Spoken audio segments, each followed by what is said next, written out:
Magandang araw sa inyong lahat at welcome sa aking channel. Kompetisyon sa Free TV, lalong humina.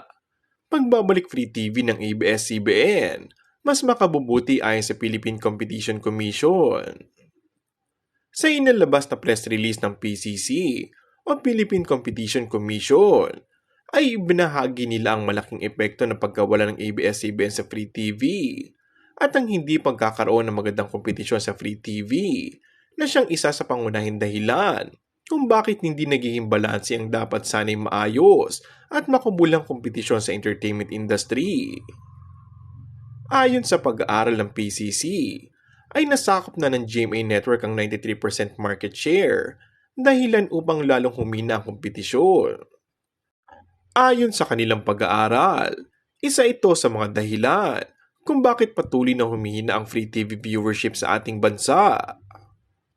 Sa kaparehong report, ay iminungkahi ng PCC sa gobyerno ang pag-review para sa ABS-CBN franchise renewal at napagdaragdag pa ng panibagong TV stations.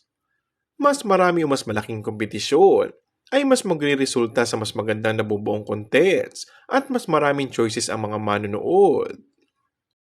Mas lumakas nga ang tsansa na muling umere ang ABS-CBN ngayong taon dahil nga naging pahayag na ito ng Philippine Competition Commission upang muling maibalik ang sigla ng Free TV.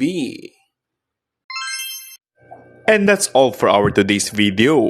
Kung bago ka lang sa aking channel ay mag-subscribe at pindutin na rin ang notification bell. Maraming salamat!